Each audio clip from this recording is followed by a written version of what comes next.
और फिर ब्रह्मा जी के कहने से वशिष्ठ के साथ में उसका विवाह हुआ।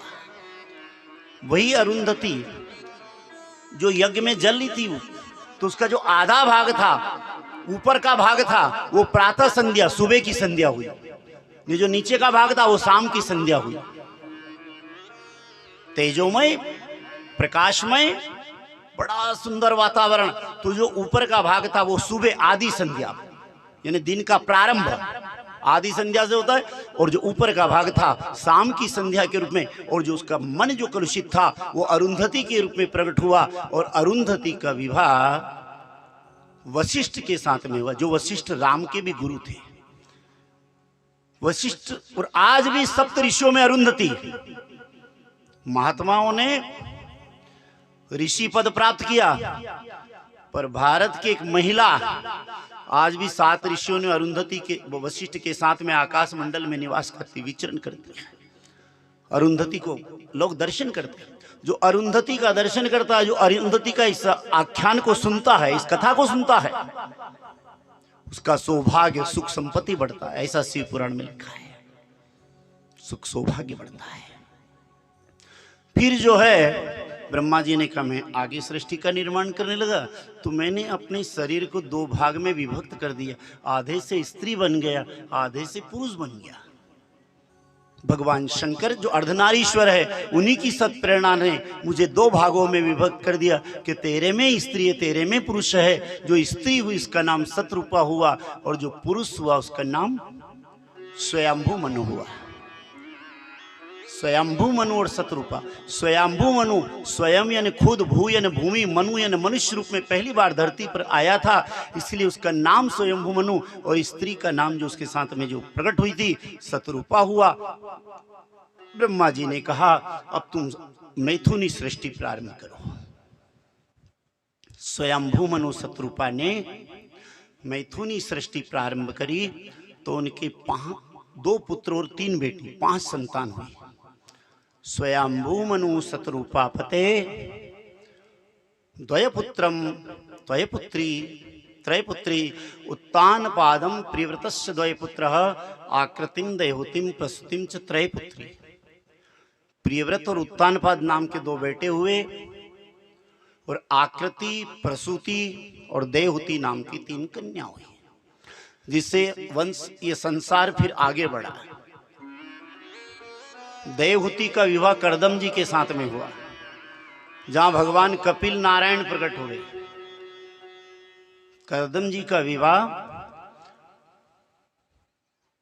देवहुति के साथ में हुआ, जहां कपिल नारायण भगवान साक्षात भगवान का अवतार हुआ उनके यहां,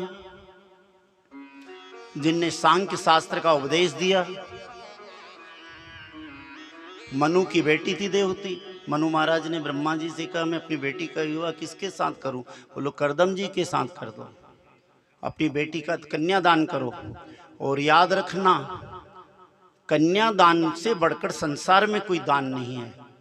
सबसे बड़ा कोई दान है तो कन्यादान है, और सबसे बड़ा कोई पाप है तो वो कन्या को बेचना है। जो अपनी बेटी को बेचता है, मानो अपने आप को बेच देता, अपने धर्म को बेच देता। जो बेटी को बेचकर जो अन्न खाता है, अन्न नहीं मानो मल खाता है, विष्ठा खाता है, गंदगी खाता है। जो अपनी बेटी को बेच करके उस अन्न का उपयोग अपने जीवन में करता है, शास्त्र में लिखा है कन्यादान से बढ़कर दान नहीं, और कन्या विक्रय की समान दुनिया में कोई पाप नहीं। मनु महाराज ने अपनी बेटी का दान करदम जी के साथ में कर दिया। करदम कौन है? जो अपनी इंद्रियों को दमन करने वाला, इंद्रियों को। दोनों पति पत्नी एक घर में रहे, 11 साल अखंड ब्रह्मचर्य का पालन किया। धर्म की चर्चा करे, पवित्र चर्चा करे, भगवत चर्चा करे, नाम का स्मरण करे, चिंतन करे, और बढ़िया अपने आश्रम में रहे। देवहुति दुबली हुई थोड़ी, क्योंकि राजा की बेटी थी, पालकी से कभी पैर नहीं देती, या नंगे पैर जंगल में जाना पड़ता था महाराज जी के यहाँ। तो एक दिन करदम जी ने कहा, देवी मांगो तुम्हें क्या चाहिए। तो उन्होंने कहा क्या चाहिए। भारत की नारी की एक मांग है, भारत की नारी की एक मांग, कोई 5-10 मांग नहीं है। एक मांग है कि जो मांग आपने भरी ये मांग उजड़े नहीं, और ये दासी इसी भांति आपके चरण की सेवा करती रहे और अपने प्राण को त्याग दे, और जहां भी जन्म पाऊं आप पति रूप में प्राप्त हो, बस यही हमें वरदान चाहिए। और क्या चाहिए। तो उन्होंने कहा ये तो मिल जाएगा, पर और कुछ। ने कहा आपने एक पुत्र का संकल्प किया था। करदम ऋषि ने कहा स्नान करके आओ। स्नान करके आई, उसने वैभवशाली विमान बनाया, विमान में बैठकर विहार करने लगे। 9 कन्याएं उत्पन्न हुई। 10वें साक्षात कपिल भगवान नारायण आए। करदम जी सन्यासी बन गए। कपिल भगवान ने मां को ज्ञान दिया, जो कपिल गीता के रूप में भागवत में प्रसिद्ध है। और ये कथा हमने बार बार भागवत में सुनी, इसलिए इसको थोड़ा करके कह रहा हूं, क्योंकि भागवत में हमने बहुत बार कपिल भगवान की कथा सुन ली है, तो इसलिए मैं इसको थोड़ा करके बताया। शिव पुराण में भी है ये कथा, भागवत में भी है। तो यही जो आकृति का नाम रुचि नाम के देवता के साथ में हुआ था। आकृति का विवाह जो है रुचि नाम के देवता के साथ में हुआ था, तो उससे एक युगल जोड़ा प्रकट हुआ। तो जो पुरुष हुआ उसका नाम यज्ञ, और जो स्त्री थी उसका नाम था दक्षिणा। जिन्होंने यह यज्ञ क्रिया की संरचनाएं करी, यज्ञ कितने प्रकार के होते हैं, कैसे होते हैं, किस प्रकार से करना चाहिए, क्या करना चाहिए, ये सारा का सारा पुस्तक में जो ज्ञान है ये यज्ञ ऋषि का है। ये जो रुचि नाम के ऋषि से उत्पन्न हुए थे। इनकी मां का नाम परसु था, जो दक्ष की बेटी थी। दक्ष की बेटी थी, मनु की बेटी थी, मनु की बेटी थी। तो प्रसूति और रुचि के यहां यज्ञ और दक्षिणा पैदा हुए। इसीलिए यज्ञ के साथ दक्षिणा का एक संबंध है, क्योंकि ये दोनों जैसे पति पत्नी होता है ना एक दूसरे का संबंध, जहां यज्ञ बिना दक्षिणा का यज्ञ अगर करे तो वो यज्ञ निष्फल हो जाता है। एक पितर की जो स्त्री उसका नाम स्वधा हुआ, अग्नि को एक दी गई तो उसका नाम स्वाहा हुआ। अग्नि का पत्नी का नाम स्वाहा है। अग्नि की 7 जिह्वा है। बताया गया है शास्त्र में। तो यहां जो है वो अलग अलग 49 अग्नि के बहुत प्रकार है। कौन से काम में 28 प्रकार के अग्नि, कहीं 51 प्रकार के अग्नि बताए गए। कौन से काम में कौन सी अग्नि को लिया जाता, कौन से अग्नि को निमंत्रण दिया जाता, कौन सा अग्नि को बुलाया जाता है। अलग अलग अग्नि का आह्वान होता है। कौन से यज्ञ में, कौन से कार्य में किसको निमित्त बनाया जाए, ऐसी कुछ यज्ञ की संरचनाएं हैं। जब आहुति देते हैं अग्नि में तो बोलते हैं स्वाहा, ये अग्नि की पत्नी का नाम है, और पत्नी ही पति को भोजन कराती है। इसलिए अग्नि को जो भोजन देते हैं ना तो स्वाहाकार किया जाता है, स्वाहा बोला जाता है। पितर की पत्नी का नाम स्वधा है। पितर को कोई आहुति दे, तर्पण करे, जल दे, तो वहां बोलना पड़ता है स्वधा स्वधा स्वधा, क्योंकि उनकी पत्नी पितर को भोजन कराने वाली है, उनकी पत्नी का नाम है स्वधा। वंश आगे बढ़ा तो मनु की 3 बेटियां हुई। आकृतिम दैहुतिम प्रसूतिश्च, और प्रसूति का विवाह दक्ष के साथ में हुआ। महाराज जी दक्ष, बोलो हाँ। कौन था ये ब्रह्मा के पुत्र थे। नारद जी ने पूछा ये दक्ष कौन था। बोलो दक्ष ब्रह्मा के पुत्र थे। ब्रह्मा ने इनके कहा कि सृष्टि की रचना करो, तो इनने सृष्टि की रचना करी और 10,000 पुत्र को अपनी मंत्र शक्ति से उत्पन्न किया। मंत्र की शक्ति से, शारीरिक शक्ति से नहीं, संकल्प की शक्ति से 10,000 पुत्र को उत्पन्न किया और कहा कि तुम सृष्टि का निर्माण करो। वो तपस्या करने गए तो वहां नारद जी आ गए। नारद जी ने कहा क्या कर रहे हो? बोले हम तपस्या करने और फिर आज के सृष्टि बढ़ाएंगे। उन्होंने बोला सृष्टि बाद में बढ़ाना, पहले मेरे प्रश्न का उत्तर दो। और नारद जी ने ऐसे कूट प्रश्न किए कि दक्ष के बेटे प्रश्न का उत्तर ढूंढते ढूंढते स्वयं बाबा जी बन गए। इतना ज्ञान हो गया उनको कि जो मैं प्रश्न पूछ रहा हूं तो मेरे प्रश्नों का उत्तर तुम दो। महाराज नारद जी ने क्या प्रश्न पूछा था? नारद जी ने पूछा कि ऐसा कौन सा देश है जहां केवल एक आदमी रहता है? ऐसा कौन सा प्रदेश है जहां केवल एक आदमी रहता है? ऐसी कौन सी नदी है जो उल्टी दिशा में बहती है? ऐसी कौन सी नदी है जो उल्टी दिशा में बहती है? और ऐसी कौन सी गुफा है कि जहां अंदर तो जा सकते हैं पर बाहर निकलना मुश्किल हो जाता है? नारद जी ने दक्ष के बेटे से प्रश्न किया। दक्ष के पुत्रों ने विचार किया ऐसा कौन सा देश है? जैसे ध्यान किया ऐसा तो ये ब्रह्मांड है, इसमें परमात्मा रूपी पुरुष है, बाकी तो हम सब खिलौने हैं। पुरुष उरुष में खाली एक है, परमात्मा ही पुरुष है, बाकी तो प्रकृति के खिलौने हैं। वो कथा में आता है ना कि एक बार वृंदावन में मीराबाई गई तो वहां जीव गोस्वामी और रूप गोस्वामी, तो महात्मा जो आज जो वृंदावन देख रहे हैं उन्हीं का ये जो है, ये वृंदावन तो जंगल हो गया था, जो आज निर्माण है ना, जो दर्शन कर रहे हैं मंदिरों के, ये इन्हीं रूप जो स्वामी और जीव, ये महाप्रभु चैतन्य महाप्रभु के चेले थे।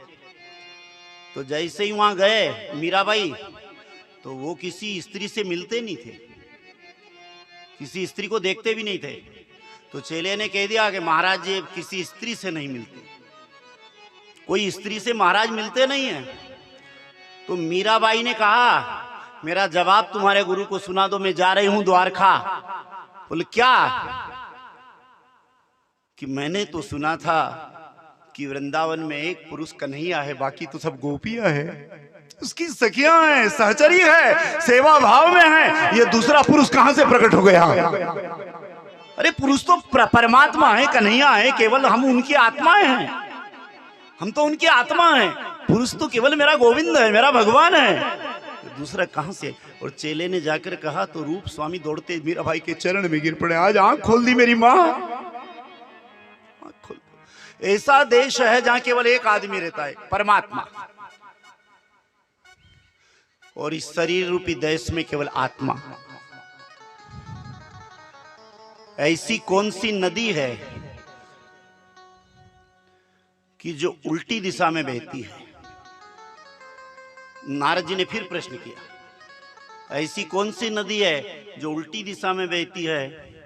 तो उन्होंने कहा निवृत्ति मार्ग और प्रवृत्ति मार्ग। भक्ति में ज्ञान के मार्ग में दो मार्ग बताए गए, एक निवृत्ति मार्ग है, एक प्रवृत्ति मार्ग है। निवृत्ति मार्ग कहता है कि सब छोड़ दो, घर बार परिवार पत्नी पुत्र संपत्ति सब छोड़ दो और बाबा जी बन जाओ तो मेरे से मिल जाओगे। और दूसरा है प्रवृत्ति मार्ग, वो कहता है सब कुछ करते हुए मुझे मिल जाओगे। एक है भगवान शिव का मार्ग, शंकर जी ने सब छोड़कर शमशान कैलाशपति सबसे अलग हो गए।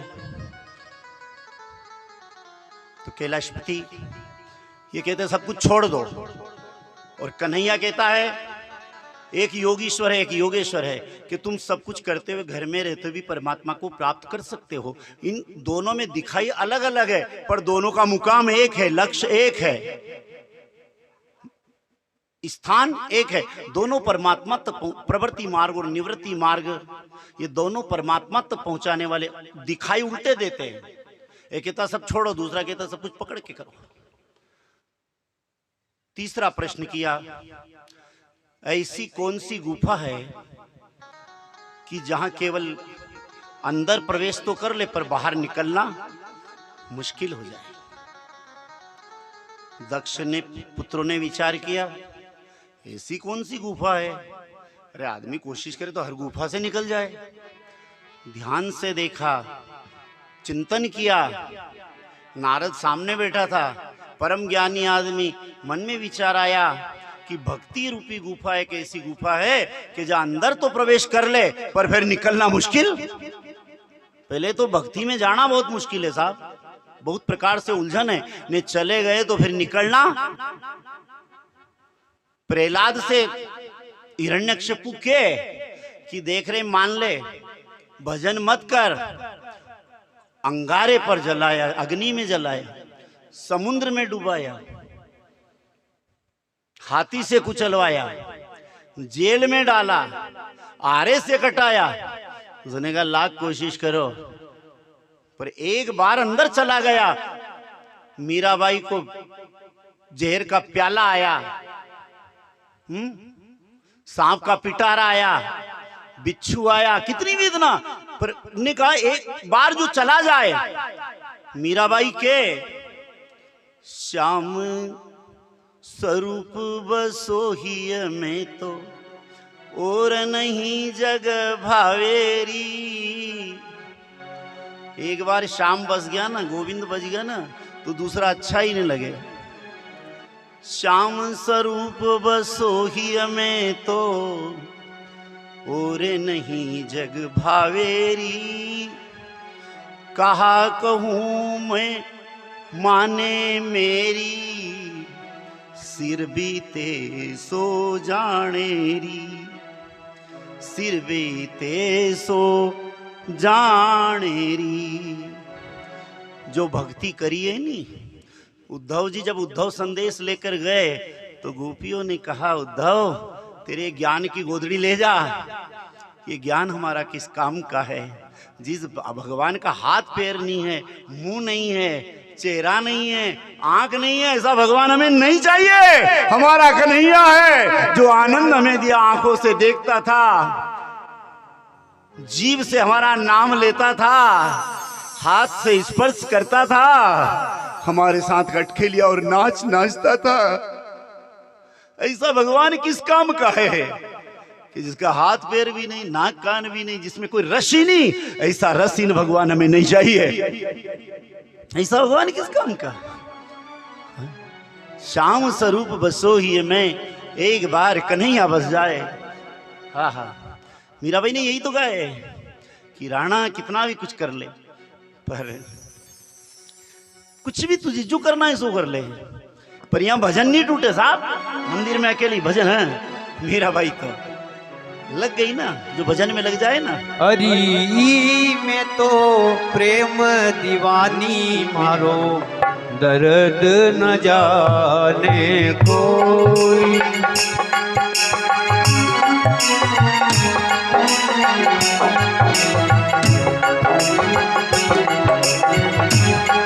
सोनोरी में तो, सोनोरी में तो श्याम दीवानी मारो, दर्द न जाने को। सोनोरी में तो श्याम दीवानी मेरो, दर्द न जाने को। दर्द के मारे बन बन डोलूं, दर्द के मारे बन बन डोलूं। बेटी में जाना मोहे, ओ मानो मानो वेद में जाना हो। सुनोरी में तो, ओ सुनोरी में तो प्रेम दीवानी मानो, दर्द न जाने को। सुनोरी में तो प्रेम दीवानी मेरो, दर्द न जाने को।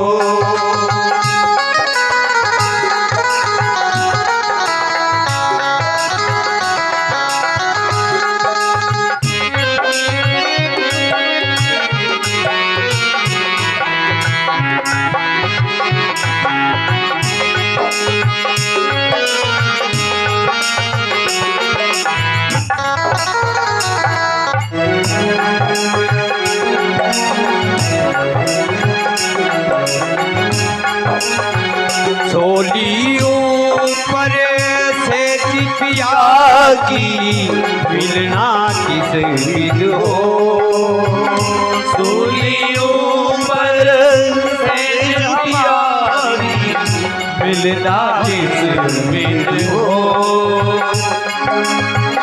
सूलियों पर सेज प्यारी, मिलना किस विध हो, सूलियों पर सेज प्यारी, मिलना किस विध हो।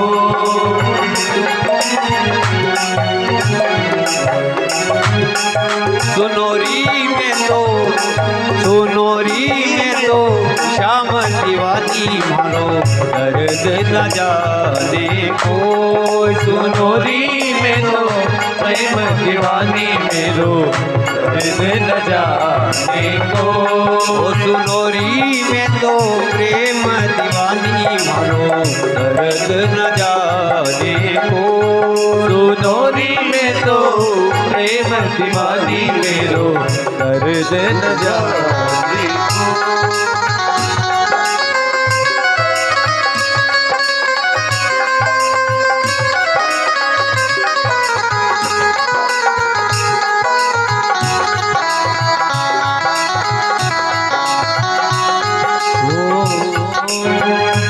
घायल की गति घायल जाने, जो कोई घायल हो, घायल की गति घायल जाने, जो कोई घायल हो, जोहरी की गति जोहरी जाने, जोहरी की गति जोहरी जाने, जो कोई जोहरी हो, हरे में तो प्रेम दीवानी मेरो दर्द न जाने को, वो सुनोरी में तो प्रेम दीवानी मेरो दर्द न जाने को।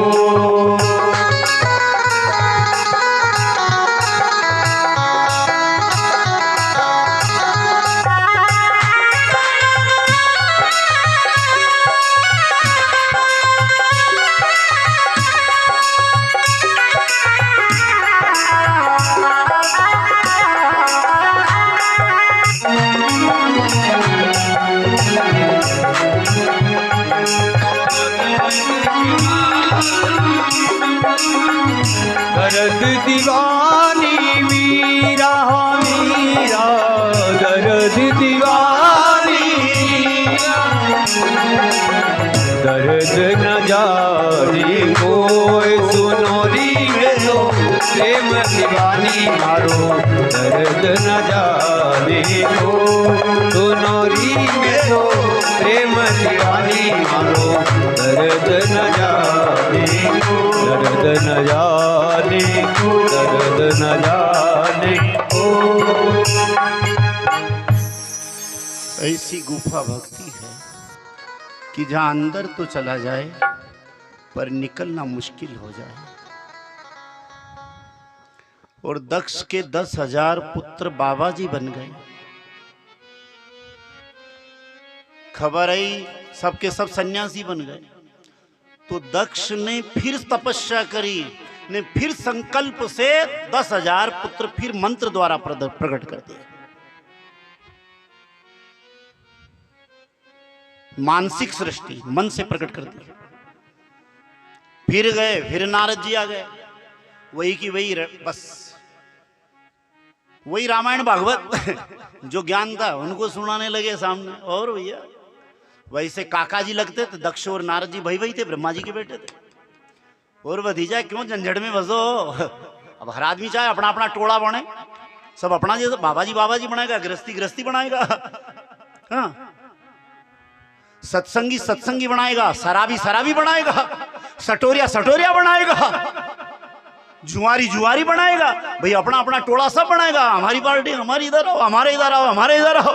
नारद जी ने कहा क्यों झंझट में बसो, बेकार में। फिर वही ज्ञान चर्चा। तो 10,000 वो भी बाबा जी बन गए, सबको सन्यासी साधु बना दिया। दक्ष को मालूम पड़ी, नारद जी सामने आए, बोले तू बाबा जी वेश नहीं रहता, तू बेरुपया है, ठग है, अरे मासूम बच्चे कुछ जानते थे ना, उल्टी सीधी पट्टी पड़े बाबा जी बना दिया उनको। जा, मैं तुम्हें श्राप देता हूं कि तू 2 घड़ी से ज्यादा के रुकेगा ही नहीं, एक जगह ठहर नहीं, भटकता रहना सारी दुनिया में। महाराज जी ने कहा बहुत बढ़िया रहेगा। एक जगह रुकता तो एक जगह, यूं जगह जगह घूमा तो और ज्यादा ज्ञान प्रचार करने का मौका मिलेगा। घूमता रहूंगा और कथा करता रहूंगा, सत्संग करता रहूंगा, अपना ज्ञान का प्रचार करता रहूंगा। नारद जी ने कहा भैया तुमने मेरे को श्राप दिया तो मैं तुम्हें एक वरदान देता हूं। ये संत है जो साहब के बदले भी वरदान दे, जो बुरे के बदले भी अच्छा करे। हाँ, संत कभी किसी का बुरा नहीं सोचते। वैसे तो संत कभी श्राप देता नहीं, और अगर संत श्राप भी दे दे तो श्राप भी वरदान का काम करता है प्यारे। सच्चा साधु कभी श्राप देगा ही नहीं। सच्चा साधु कभी किसी को बद्दुआ नहीं दे सकता है साहब। जो दूसरे को बद्दुआ दे, दूसरे को श्राप दे, वो सभी कभी साधु सज्जन हो ही नहीं सकता। वो तो दुर्जन और दुष्ट है। साधु श्राप नहीं देता है। गौतम नारी अहिल्या, गौतम जी ने कहा जा पत्थर की बन जाना, शीला बन गई। कथा सबको मालूम है, उसमें नहीं जाऊंगा। राम जी आए, पैर लगाया, प्रकट हो गई। तो राम ने पूछा तेरे पति ने श्राप दिया? तेरे पति ने श्राप दिया? तो अहिल्या ने कहा ओ भगवान आप भी कैसी बातें करते हो, जगत के नाथ होने के बाद भी ऐसे बच्ची जैसी बातें करो। श्राप, पति ने श्राप नहीं वरदान दिया। जिस राम को ढूंढने के लिए घर बार परिवार छोड़ करके और धन बार संपत्ति छोड़ करके जंगल जंगल में मारे मारे भटकते हैं, साधु संत तपस्या करते हैं, मेरे पति के वरदान से आज वो राम अयोध्या छोड़कर मेरे दरवाजे आ गया है। ये श्राप है कि वरदान है? श्राप कहोगे कि वरदान? जिस राम के लिए दुनिया घर बार छोड़ देती है, वो राम आज मेरे दरवाजे आया। पति श्राप जो दीना अति भल कीना। रामायण में लिखा है पति श्राप जो दीना अति भल कीना, बहुत भला किया है जो राम आज सरकार मेरे घर आया है। आज राम मेरे घर आया है। कुबेर के बेटे को नारद जी ने जाओ वृक्ष बन जाओ, चरण में गिरे। मदमंद हो रहे थे, गंगा को निवस्त्र होकर स्नान कर रहे थे, तीर्थ का अपमान कर रहे थे, धर्म का अपमान कर रहे थे, श्राप दे दिया। कृष्ण अवतार हुआ, नल कुंवर मणिग्रीव वृक्ष बने हुए थे, अर्जुन के हाथ लगाया, प्रकट हो गई दिव्य आत्माएं। नारद के श्राप दिया? अरे नहीं नहीं महाराज, जिस कृष्ण की बाल लीला देखने के लिए देवता भी तरसे, वो नारद जी की कृपा से हमें सहज मिल गया, बाल लीला में सम्मिलित हो गए। संत जब भी करते कृपा करते हैं, संत जब भी करते हैं दया करते हैं। संत तो कृपालु होते हैं साहब, दया सागर होते हैं। संत दिखने में भले ही कठोर हो, संत नारियल जैसा होता है, बाहर से कठोर अंदर से नरम। ये साधु की पहचान है। नारद जी ने कहा अरे रे संत तो दूसरे का बुरा, श्राप क्या है साहब, किसी का बुरा सोच भी नहीं सके। जो दूसरे का बुरा सोचे, जो दूसरे का बुरी भावना करे, वो संत हो ही नहीं सकता है, साधु हो ही नहीं सकता है। संत तो सदा सभी का भला करता है, सज्जनता करता है। चंदन के ऊपर कुठाड़ी चलती है तो चंदन अपनी खुशबू को कोराड़ी को दे देता है, कुठार को दे देता है, ले तू भी ले जा रे, लुटाता हूं, लुटा दिया हूं। संत तो अपना सर्वस्व काटने वाले को सुगंध देता है साहब, खुशबू भर देता है उसमें, मलियागिरी की खुशबू लोहे के टुकड़े कुठारी में। यह संत का स्वभाव होता है, काटने वाले को भी। कथा कहती सुखदेव जी वर्णन करते। नारद ने कहा तुमने मेरे को श्राप दिया तो मैं तुम्हें एक वरदान देता हूं भैया। बोलो क्या? अब तो यहां लड़का नहीं होगा, अब जो होगी वो लड़की पैदा होगी, और लड़की को बाबा जी बनाने आऊंगा नहीं, अब आराम से घर में रखना। अब जो पुत्र नहीं होगा, पुत्री होगी तेरे यहाँ। और फिर 10 दक्ष के यहाँ 60,000 पुत्रियों का जन्म हुआ। 60 पुत्री। भागवत में 16 बताई है, एक जगह 28 भी बताई है। अलग अलग पुराण कल्प भेद से कथाएं हैं। अलग अलग कल्प में अलग अलग भगवान की लीलाएं हैं।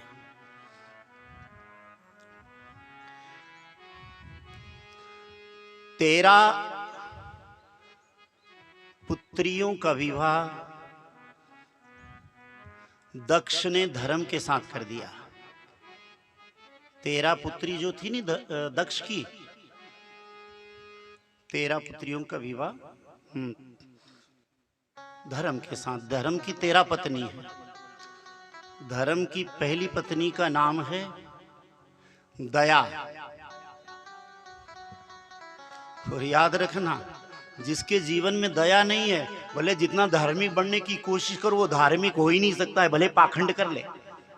दया धर्म का मूल है, पाप मूल अभिमान। तुलसी दया न छोड़िए, जब लग घट में प्राण। दया अब मूड़ज नहीं होगा तो डाड़ान पत्तान फूल आएगा, धर्म आगे कहां बढ़ेगा साहब? मूड़ज काट दो तो।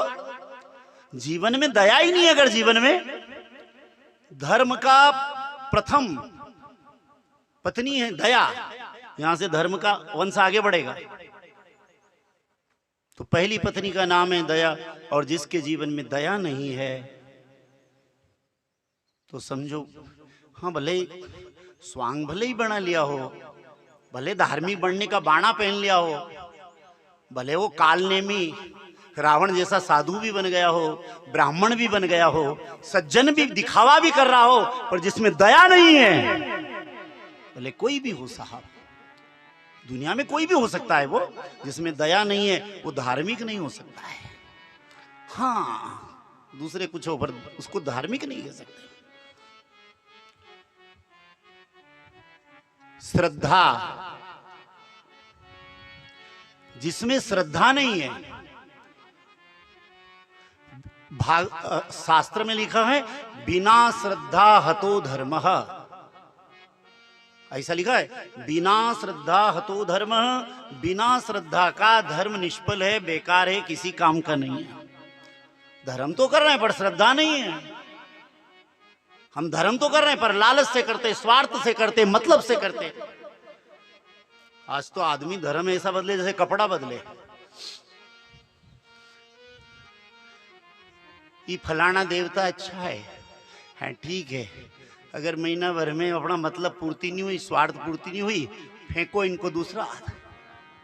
कितना कितना जिनका कोई शास्त्र में नामज नहीं है, वह देवता पैदा हो रही साहब। नए नए देवता, नवी नवी कथा है, जिनका कोई शास्त्र में नाम नहीं है, वेद में कोई नाम नहीं है, पुराण में कोई नाम नहीं है, ऐसे कथा कहती है। हम धर्म को भी, देवता को भी बदल ले, अपने भगवान को बदल ले। आज ये भगवान, कल वो भगवान, परसों वो भगवान, नरसिंह वो भगवान। नहीं, इनमें तो कहीं नहीं है, दूसरा भगवान। हम भगवान ऐसा बदले जैसे कपड़ा बदले। नहीं कहते साहब हम तो धार्मिक, रोज मंदिर में जाए। इतने देवता, इतने नहीं मालूम कहां से पैदा करे, जिनका नाम पता मैं तो यहाँ लेना भी नहीं चाहूँ, नहीं तो लिस्ट भी बना सकता हूँ, अभी लेना नहीं चाहता हूँ। नए देवता, नई जैसे कोई कपड़ा बदले ऐसा भगवान बदले। भगवान बदलने की वस्तु है साहब। इष्ट एक, मंत्र एक, माला एक। अभी आगे कथा आएगी। ये अदलने बदलने वस्तु नहीं है। महीना 15 दिन जल चढ़ाया कहीं भयो तो है को नहीं, तू फेंको ही लोटी, वही मंदाराड़ी चले, अरे यहाँ कहीं को नहीं, वही जिंद महाराज हुए, वही पाड़िया महाराज हुए, वही सर्कस महाराज हुए। छोड़ो मंदाराड़ी, कौन सा मंदिर? अरे साहब अपना मतलब के लिए हम भगवान को बदले हैं। कितने स्वार्थी लोग हैं हम, कितने मतलबी लोग हैं साहब। हम धार्मिक हैं क्या? क्या वास्तव में हम धर्म की यात्रा कर रहे हैं क्या? बिना श्रद्धा हतो धर्मः, बिना श्रद्धा का धर्म निष्फल है, किसी काम का नहीं। ये धर्म की पत्नी है साहब। श्रद्धा, दया, मैत्री, क्रिया, उन्नति, तितिक्षा, शांति, मूर्ति, ये धर्म की पत्नियों के नाम है। और आखिरी जोड़ो नहीं तो धर्म का श्रद्धा पूर्वक मूर्ति का सेवन करो तो धर्म और मूर्ति देवी में से दो पुत्र उत्पन्न हुए, जो नर और नारायण हुए। आज भी बद्री विशाल में पहाड़ पे तपस्या कर रहे हैं। तो हमारे शंकराचार्य जी महाराज ने कहा कि वहाँ पहाड़ पे जा नहीं पाएंगे, तो फिर ये मंदिर बना दिया कि यहाँ से दर्शन कर लो, वहाँ का फल यहाँ मिल जाएगा। आज भी नर नारायण पहाड़ के ऊपर जो है तपस्या कर रहे हैं। ये धर्म से प्रकट हुए। धर्म और मूर्ति, यानी धर्म का श्रद्धा से सेवन करते हुए मूर्ति का सेवन करोगे, पूजन करोगे, यजन करोगे, तो फिर नर नारायण प्रकट होगा। फिर ये समझ में आ जाएगा कि हे परमात्मा, मैं नर हूँ, तू नारायण है, मैं जगत के हाथ में हूँ और जगत तेरे हाथ में। कब आएगा ये समझ में? जब धर्म में श्रद्धा से मूर्ति का सेवन करोगे तब। धर्म में श्रद्धा से चलना पड़ता है साहब, बिना खाली दिखावा नहीं होता धर्म में। हाँ, पाखंड हो सकता है, वहां धर्म नहीं होता, पाखंड होगा। भुगला भक्ति हो सकती है, दिखावा हो सकता है, आडंबर हो सकता है, प्रदर्शन हो सकता है, पर धर्म श्रद्धा से होता है। धर्म न धन से होता है, न धन दिखावे से होता। अरे धन से ही होता तो सुदामा जी के पास कौन सा धन था साहब?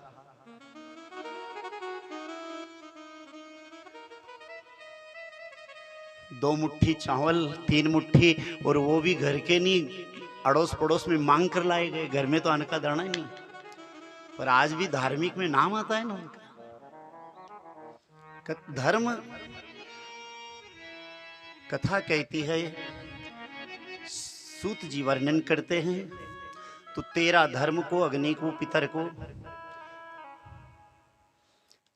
एक कन्या सती जिसका विवाह शंकर जी के साथ में हुआ था, पर अल्प काल में ही उसने शरीर छोड़ दिया था, उसलिए उसकी कोई वंश परंपरा नहीं हुई थी। तो नारद जी ने ब्रह्मा जी से पूछा, महाराज ये कथा थोड़ी समझ में नहीं आई कि दक्ष की बेटी ने, शंकर जी तो निष्कामी है, वो कामी बनकर विवाह कैसे किया? और आप कहते हो कि कैलाश पर रहते हो, तो वो तो विश्वेश्वर धाम में रहते हैं, विश्वलोक में रहते हैं, तो कैलाश पर कैसे आए? ये सब हमसे कहो, हम सुनना चाहते हैं। ब्रह्मा जी ने कहा, बेटा तेरी शंकर के ऊपर बहुत बड़ा प्रेम है, तो मैं तुझे सुना रहा हूं, सुन ध्यान से। एक ब्राह्मण था, कर्म से भ्रष्ट हो गया था। जाति से ब्राह्मण था, कर्म से अजामिल था। कर्म से भ्रष्ट था, उल्टा सीधा कर्म करता था।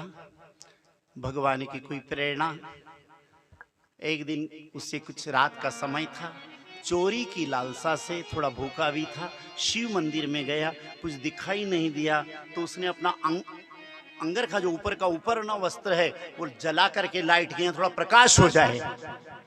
प्रकाश के लिए जो है उसने प्रकाश कर दिया, और उसी समय उसे ठोकर लगी, वो मर गया। और भगवान इतना भंडारी भोला है साहब, वो मरा नहीं, यमदूत ले गए तो शिव के दूत को भेज दिया, मेरे मंदिर में इसने दीप दान किया है, लाइट किया है, प्रकाश दिया है, इसको छोड़ दो, मौका दो थोड़ा।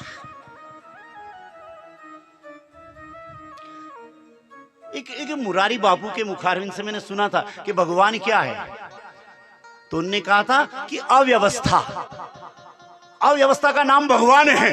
अब इतना देखो, कोई पुराना पुण्य होगा, क्या होगा साहब, खाली वो अपना चोरी की लालच से उसने वो गमछा जलाया, ने लाइट किया, और भगवान अब इतना नहीं जानते तो होंगे ना, कोई भगवान इतना अनाड़ी थोड़ी है कोई भोलेनाथ। और इसीलिए संत कहते हैं कि न जाने किस गुण से दयानिधि रीझ जाते हैं। क्या मालूम कौन सा गुण हमारा काम कर जाए साहब और कब उसकी कृपा हो जाए। भगवान का है दया हो जाए। भगवान बड़ा दयालु है, बड़ा कृपालु है। न जाने कौन से गुण पर दया निधि रीझ जाते हैं। न जाने कौन से गुण पर दया निधि रीझ जाते हैं। न जाने कौन से गुण पर दया निधि रीझ जाते हैं। न जाने कौन से गुण पर दया रीझ जाते हैं। न जाने कौन से गुण पर दया निधि रीझ जाते हैं। न जाने कौन से गुण पर दया निधि रीझ जाते हैं। न जाने कौन से गुण पर दया निधि रीझ जाते हैं। न जाने कौन से गुण पर दया निधि रीझ जाते हैं।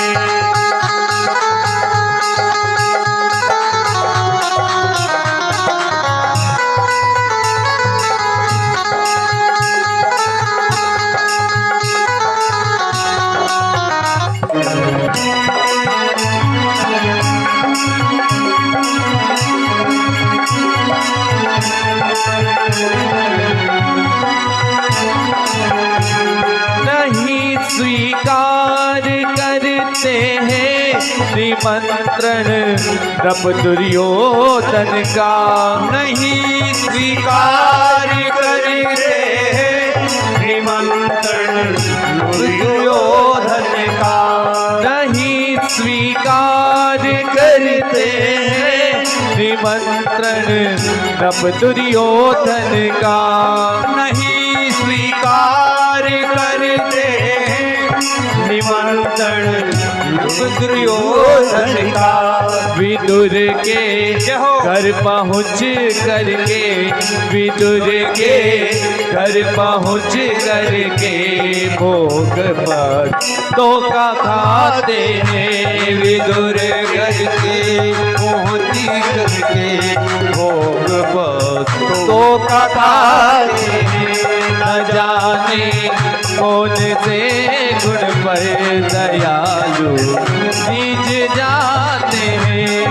यही सब संत कहते हैं, यही सत ग्रंथ कहते हैं। यही सब संत कहते हैं, यही सब वेद कहते हैं। न जाने कौन से गुण पर दया निधि रीझ जाते हैं। न जाने कौन से गुण पर दया निधि रीझ जाते हैं।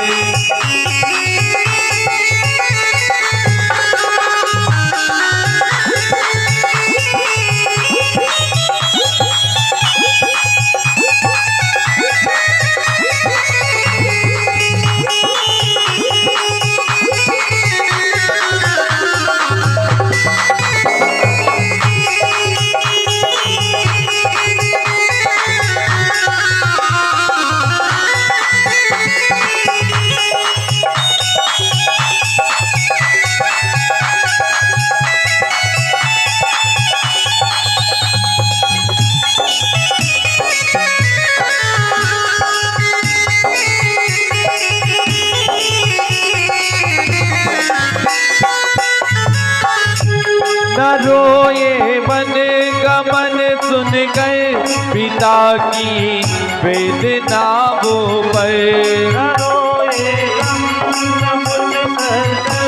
पिता की वेदनाओं पर न रोए वन गमन सुनकर पिता की वेदनाओं पर। न रोए वन गमन सुनकर पिता की वेदना पर लिटा कर गीत को निज गोद में आ जिसे बाप का अग्नि संस्कार नहीं किया वो गीत क्या कर रहा है। गीत को निज गोद में आंसू बहाते न आए मधुपुरी से गोपियों की दुख व्यथा सुन गए आए मनोवरी से गोपियों की वेदना पर न आए मधुपुरी से गोपियों की दुख व्यथा सुन गए आए मधुपरी से गोपियों की वेदना सुनकर द्रौपदी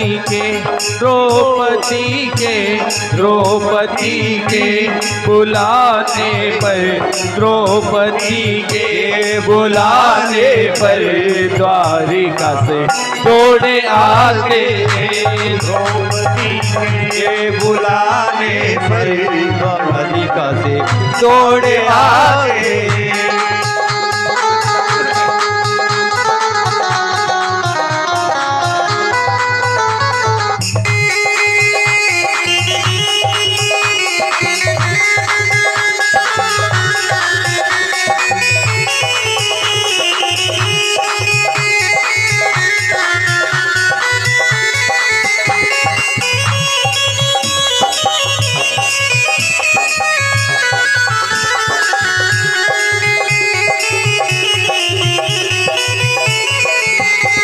कठिनता से चरण धोकर मिले जो बिंदु विधि हर को कठिनता से चरण धोकर मिले जो बिंदु विधि हर को वो चरणों तक स्वयं जाकर केवट के घर लुटाते हैं वो चरणों तक स्वयं जाकर केवट के घर लुटाते हैं न जाने कौन से गुण पर दया निधि रीझ जाते हैं। यही सब वेद कहते हैं यही सब संत गाते हैं यही सब वेद कहते हैं यही सब ग्रंथ गाते हैं यही हरि भक्त कहते हैं यही सब संत गाते हैं यही हरि भक्त कहते हैं यही सब संत गाते हैं। न जाने कौन से गुण पर दया निधि रीझ जाते हैं न जाने कौन से गुण पर दया निधि रीझ जाते हैं दया निधि रीझ जाते हैं वो कृपा निधि रीझ जाते हैं दया निधि रीझ जाते हैं कृपा निधि रीझ जाते हैं। दया सिंधु भगवान की भोलेनाथ की। अब उन्हें ये मालूम नहीं था कि कपड़ा क्यों जलाया, पर भगवान कौन से गुण पर कब रिझ जाए, कब उनकी कृपा बरस जाए। इसीलिए तो कहा है कि भगवान के दरवाजे जाओ, कैसे भी जाओ पर उसके दरवाजे जाओ, कब उसकी कृपा बरस जाए, कब उसकी दृष्टि पड़ जाए हमारे ऊपर, तो हम जैसों का जीवन निहाल हो जाए। एक जुआरी पापी का उद्धार कर दिया खाली धोती जलाने में, वो भी अपने स्वार्थ में। इसलिए भगवान के दरबार में जाना, कब देख ले वो, कब कृपा कर दे, कब उसकी मेहरबानी हो जाए, कब दया बरस जाए।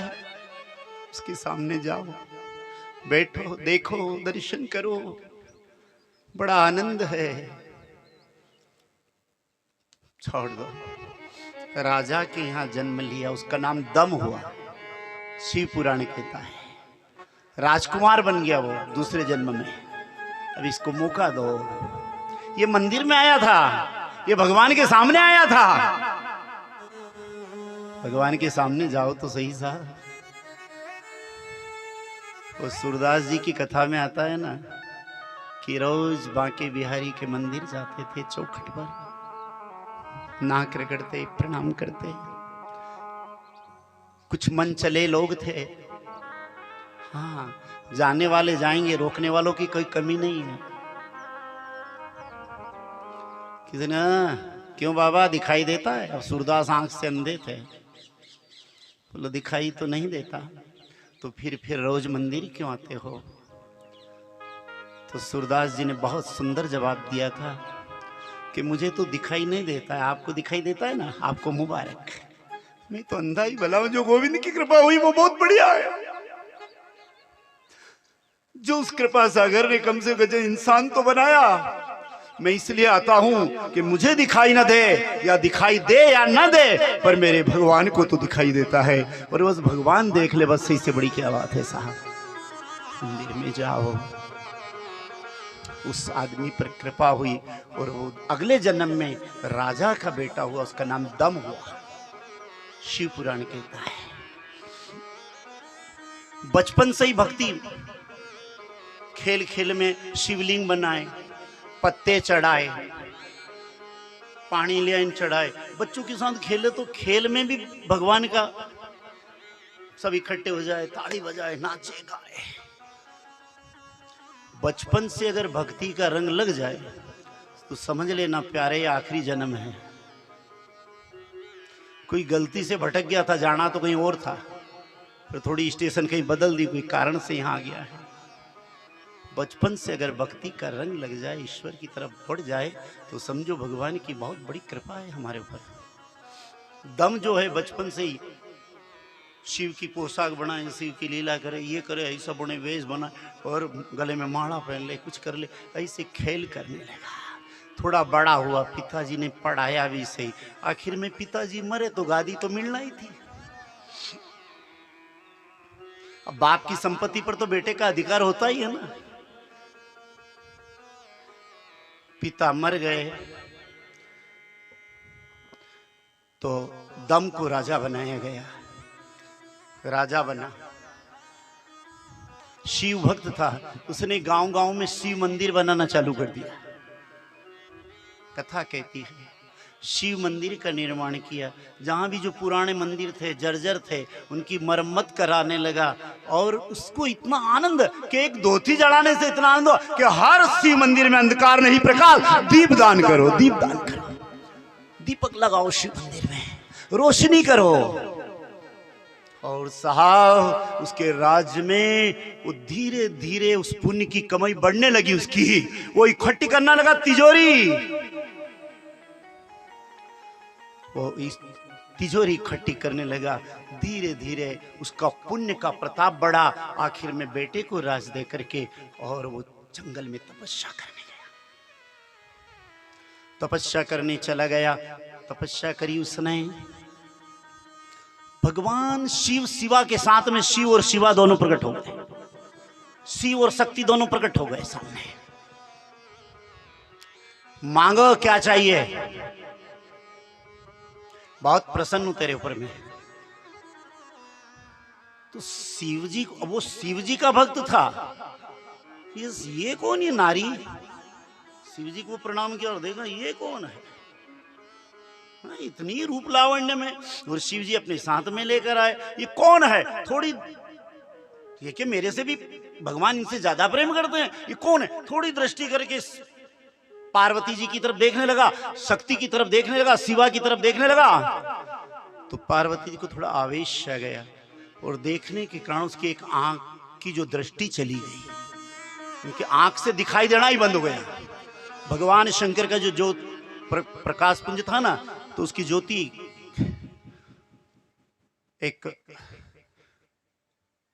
एकाक्ष हो गया, वो एक आंख वाला।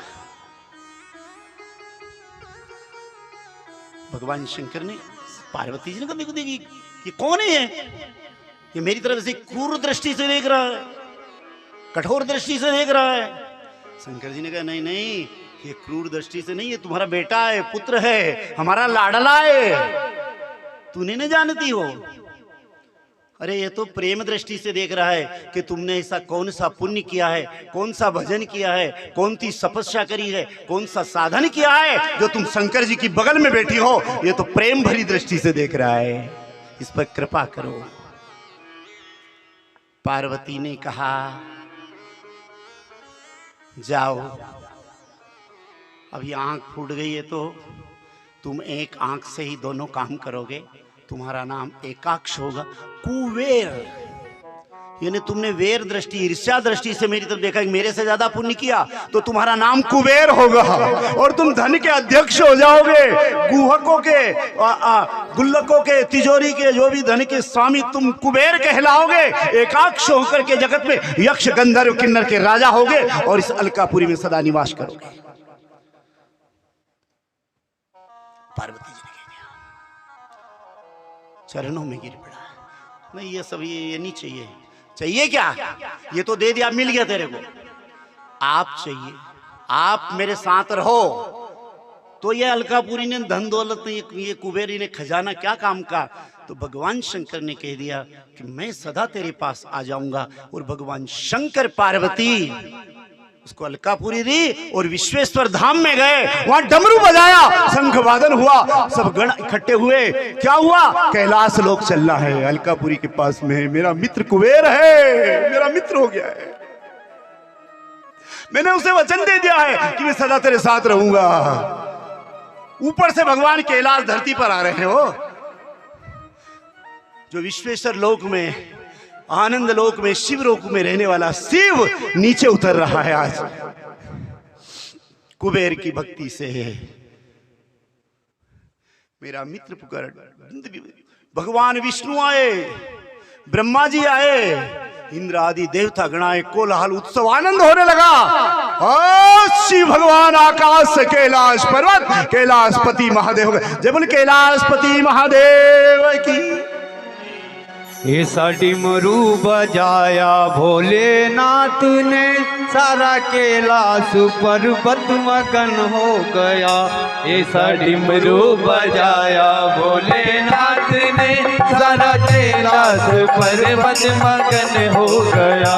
ऐसा डिमरू बजाया भोलेनाथ ने, सारा कैलाश पर्वत मगन हो गया। ओ ऐसा डिमरू बजाया भोलेनाथ ने, आकाश से धरती पर आ रहे हैं, कैलाश पे आए, दर्शन की चोटी पर आए, उतर रहे, अवतार ले रहे हैं।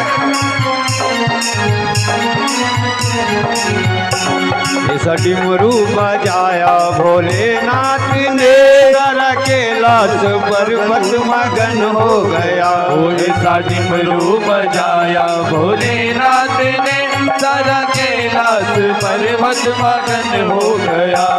ओ डमरू की धुन सुन राम जी आए, डमरू की धुन सुन राम जी आए, डमरू की धुन सुन राम जी आए, डमरू की धुन सुन राम जी आए। राम जी आए संग लक्ष्मण भी आए, राम जी आए संग लक्ष्मण जी आए। माँ सीता का मन भी मगन हो गया, माँ की सीता का मन भी मगन हो गया।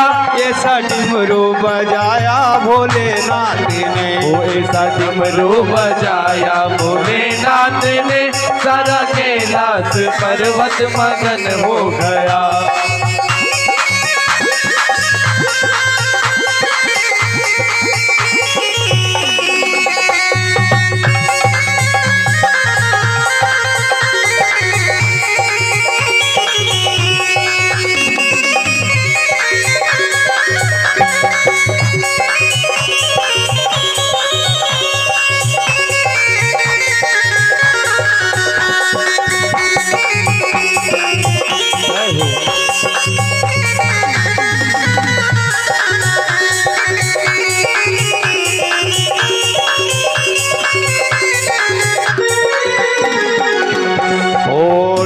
की धुन सुन ब्रह्मा भी आए, डमरू की धुन सुन ब्रह्मा भी आए, डमरू की धुन सुन ब्रह्मा भी आए, डमरू की धुन सुन ब्रह्मा भी आए, ये ब्रह्मा भी आए संग ब्रह्माणी लाए, ब्रह्मा भी आए संग ब्रह्माणी लाए, उनका भी मन वहाँ मगन हो गया, अरे उनका भी मन वहाँ मगन हो गया, सारा कैलाश पर्वत मगन हो गया, ऐसा डमरू बजाया भोलेनाथ ने, सारा कैलाश पर्वत मगन हो गया।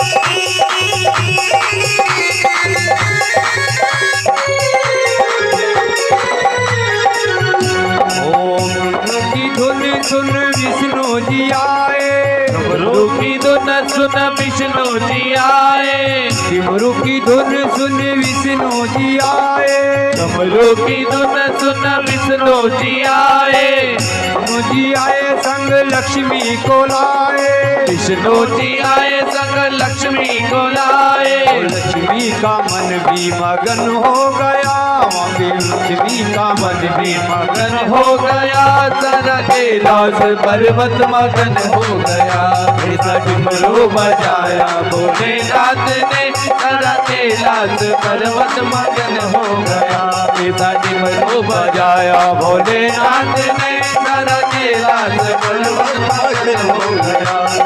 अगड़ बम बम बम लहरी, अगड़ बम बम बम लहरी, बम बम बम बम लहरी, डमरू बजाया भोलेनाथ ने, सारा कैलाश पर्वत मगन हो गया, ऐसा डमरू बजाया भोलेनाथ ने, सारा कैलाश पर्वत मगन हो गया, ऐसा डमरू बजाया भोलेनाथ ने, सारा कैलाश पर्वत मगन हो गया।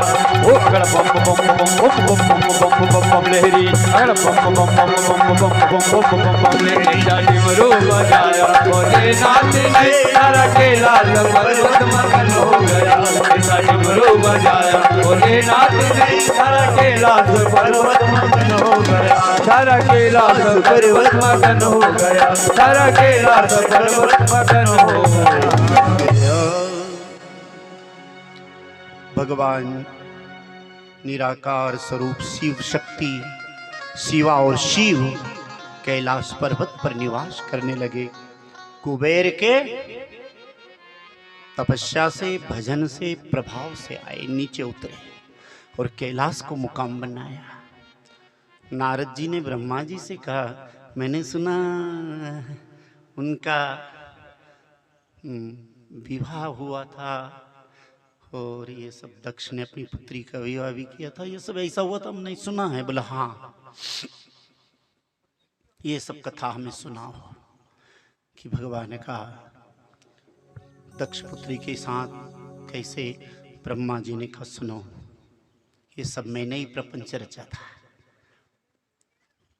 एक बार की बात है, जब मैं सृष्टि का निर्माण कर रहा था,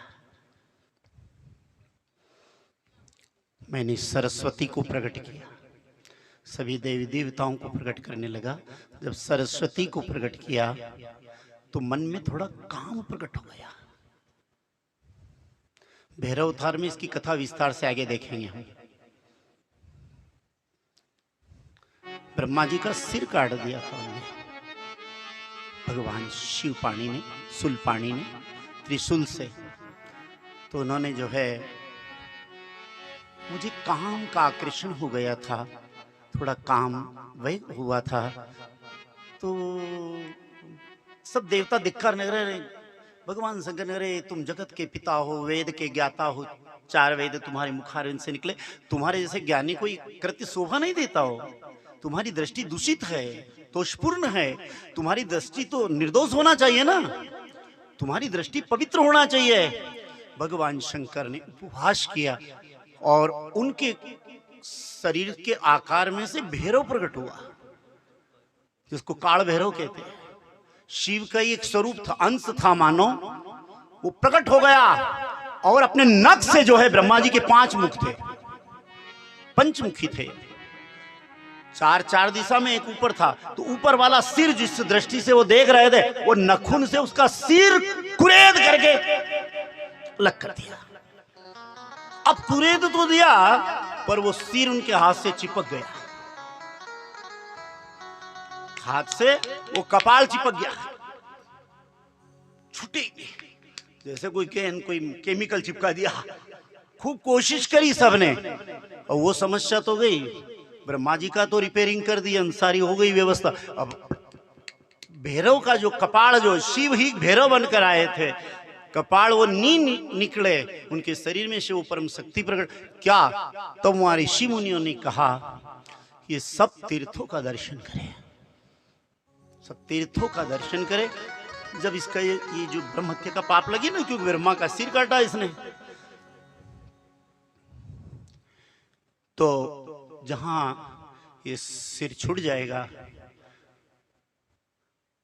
जहां इसका पाप नष्ट हो जाएगा, तो उन्होंने जो है अनेक तीर्थों में, भगवान शंकर जी कुछ मर्यादा रखने के लिए, जगत को दिखाने के लिए, भगवान जी को क्यों क्या पाप लगे क्या नहीं लगे, समर्थ को नहीं दोष गुसाई, पर जगत को बताने के लिए, देखो मैंने गलती करी तो मुझे भी भटकना पड़ा। तो भोलेनाथ जो काल भैरव बनकर घूम रहे थे, वो 100 पूरे 72 वर्ष के जितने भी तीर्थ नदी आदि थे, सब जगह जाए, डुबकी लगाई, स्नान करे। ये पाप कहां छूटे, पाप कहां छूटे। तो विष्णुतर पुराण में है कि बद्री विशाल में, ब्रह्म कपाली में, और शिव पुराण में लिखा है कि काशी में कपाल विमोचन तीर्थ पे उनका ये कपाल गिर गया था। शिव पुराण ये कहता है, शिव पुराण की कथा कहती है, उनके हाथ का जो चिपका हुआ था सिर, नदी में, पूरे भारतवर्ष में जहां भी गए, पुष्करम च प्रयागम च श्री क्षेत्रम कुरुक्षेत्रम सैतुबंधे रामेश्वरम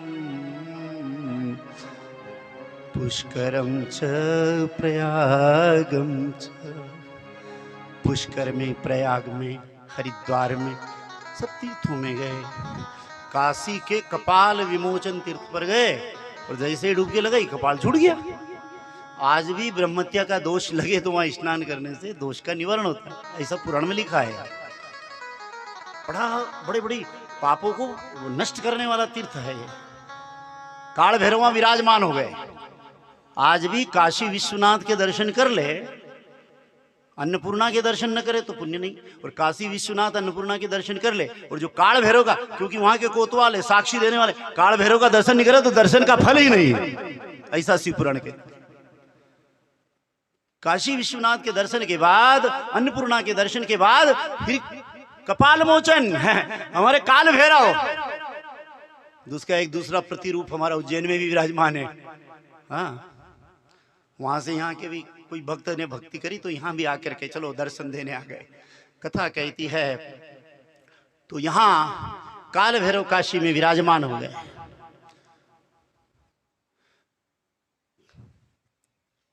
भगवान जी, ब्रह्मा जी को मन में थोड़ी जलन हो गई कि शंकर जी ने मेरा उपवास कराया है, शिव ने मेरी मजाक कराई है, बड़ी सभा में मेरी तोहीन कराई, तो मैं भी इनको काम वसीबत करूं। ये कैसा योगी बने, सन्यासी साधु बने, मैं इसका विवाह करूं। इसके लिए अनेक प्रकार के यत्न करने लगे कि भगवान शंकर को भी माया मोहित करे और ये दुनियादारी में आए। हजारों साल तपस्या करी, कुछ फल नहीं मिला। जो दुनियादारी के जो भी कर्तव्य है वो सारे कार्य किए। वैसे गृहस्थियों के लिए 5 यज्ञ का वर्णन किया गया है, भागवत में भी है, शिव पुराण में भी है। हमसे 5 हत्या रोज होती है। झाड़ू बुहारी करे, कोई कीड़ी मकोड़ी, सहज है। अब भाई झाड़ू बुआरी करेंगे तो कोई ना कोई जीव की हत्या होगी, खेती बाड़ी करे कुछ जीव की हत्या होती है, पानी आदि जीव की हत्या होती है। हम चलते हैं पैरों में तो हमसे पंच पाप कर्म अनजाने में जाने में कुछ हो जाते हैं, तो इसके लिए पंच यज्ञ बनाया गया है। 5 प्रकार के यज्ञ, देव यज्ञ, ऋषि यज्ञ, पितृ यज्ञ, अतिथि यज्ञ और भूत यज्ञ। 5 प्रकार के यज्ञ है। अगर व्यक्ति इन यज्ञों को कर ले और नित्य करना है इनको, बोले एक यज्ञ में तो पसीना आ जाए कितने साल में करो तो, 5 यज्ञ रोज, बोलो हाँ। तो उन्होंने कहा महाराज ये 5 यज्ञ कौन से हैं? ब्रह्मा जी ने कौन कौन से यज्ञ बनाए, क्या क्या किया? उन्होंने देव यज्ञ ने देव का यजन करना, देवताओं का दर्शन करना, पूजन करना, उनका नाम जप करना, इसको कहते हैं देव यज्ञ।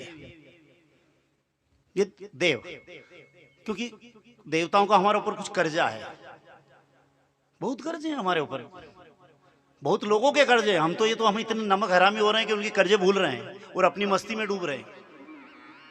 धरती माँ का कर्जा है, जो धरती हमें, अगर धरती नहीं हो तो हम रहेंगे कहाँ? हमें अन्न दे रही है, सारे रत्न भंडार धरती माँ देती है। हवा है, अभी सूझ पड़ी कि नहीं? 5-5 हजार में भी ऑक्सीजन नहीं मिला। हवा कौन दे रहा है? ये तो हवा देवता है। तो इन देवताओं का यजन करो, पूजन करो, भजन करो। पंचदेव उपासक है सनातन धर्म। हम जो सनातन धर्मी लोग हैं ना, 5 देवता की उपासना नित्य आदमी करता है, पंचदेव उपासक।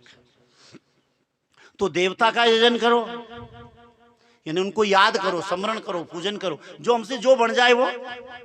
तो देव यज्ञ।